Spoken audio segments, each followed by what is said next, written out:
దివంగత మాజీ ముఖ్యమంత్రి నందమూరి తారక రామారావు 30వ వర్ధంతి కార్యక్రమం జరిగింది.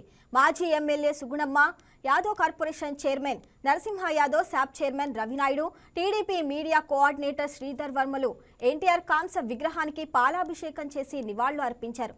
ప్రజలే దేవుళ్ళు, సమాజమే దేవాలయంగా భావించిన మహానేత ఎన్టీఆర్ అని, ప్రతి ఒక్కరికి కూడు గూడు గుడ్డ కల్పన కోసం అనేక సంక్షేమ పథకాలను అమలు చేసిన మహోన్నత వ్యక్తి ఆయన అని వారన్నారు. తెలుగు వారి ఆత్మ గౌరవాన్ని ఢిల్లీలో తాకట్టు పెట్టినప్పుడు నేనుండాను, తెలుగువాడి సైతం నేనుండానని చెప్పి నడుము బిగించి రాజకీయ రంగప్రవేశం చేసినటువంటి మహానుభావుడు. బడుగు బలహీన వర్గాల వారికి కూడు గుడ్డ నీడ నిదానంతో ముఖ్యమంత్రి అయి బడుగు బలహీన వర్గాల వారందరికీ కూడా ఆశాజ్యోతిగా ఎన్నో సంక్షేమ పథకాలన్నీ కూడా అందించిన మహనీయుడు ఈరోజు మరణించిన రోజు.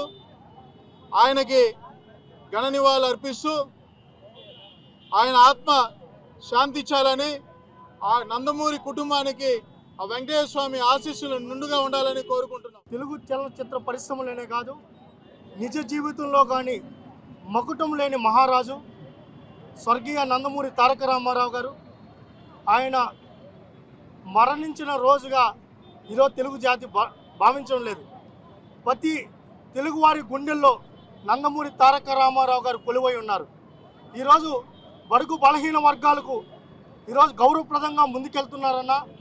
ఈరోజు 33% మహిళా రిజర్వేషన్ మాట్లాడుకుంటున్నాం. అయితే ఆ రోజే నందమూరి తారక రామారావు గారు మహిళలకు గౌరవం ఉండాలి, మహిళలకు చట్టబద్ధత ఉండాలి, ఆస్తిలో సమాన హక్కు ఉండాలని ఆ రోజే ఆలోచించారు. బీసీలకు రిజర్వేషన్ తీసుకొని వచ్చినా, ఈరోజు స్థానిక సంస్థల్లో రిజర్వేషన్ కల్పించిందన్నా, యువతకు ఉద్యోగ ఉపాధి గురించి ఆలోచించిందన్నా ఒకే ఒక్క వ్యక్తి నందమూరి తారక రామారావు గారు. ఈరోజు తిరుపతికి ఆయనకి ఎనలేని బంధం ఉంది. తిరుపతిని ఎప్పుడు ఆయన ఒక మాట అనేవాళ్ళు, నా దత్త పుత్రిక అనేవాళ్ళు.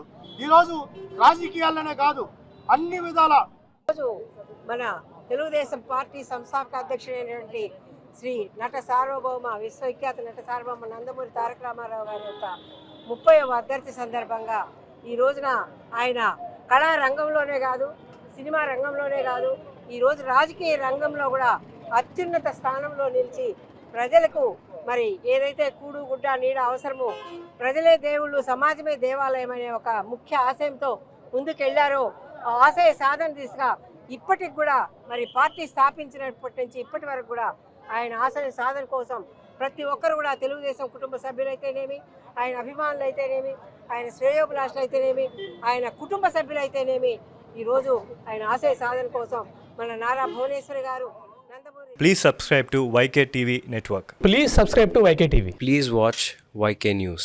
Don't forget to subscribe YK News channel